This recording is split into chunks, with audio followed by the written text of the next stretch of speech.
everyone, Dr. Orit Hickman here from Pain Science Physical Therapy.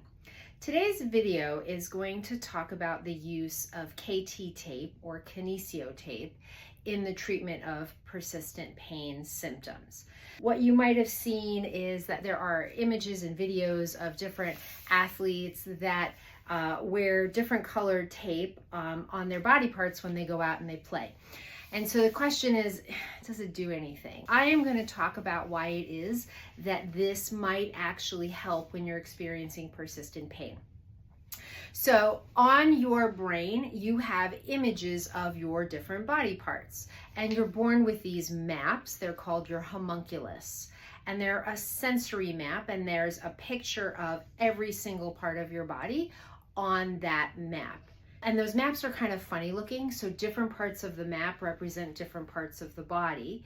And we're talking about your sensory system, not your motor system. By that I mean touch, vibration, sharp versus dull, hot versus cold, and pain. Pain is a sensory experience, a sensation.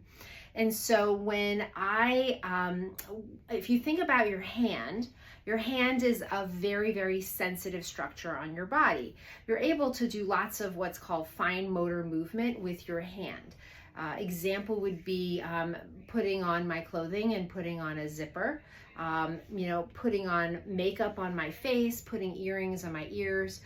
If I want to take my necklace on and off, I need to have fine finger sensory experiences to be able to manage and manipulate all those small little objects. Now, when you have injury or you have pain in a body part, the map starts to change. So let's imagine, and I'm not a realistic artist, which means that my drawing of a hand is going to look a little weird. This should be a representation. Let's imagine that the representation of this hand on my brain is very crisp, clear, and in focus. So what that means is the brain has a very solid image that shows me the outline of my hand. If something happens and I have pain in my hand, let's say I get a cut on my hand or I injure my hand, then very, very quickly what happens is that the image starts to get what we call smudged.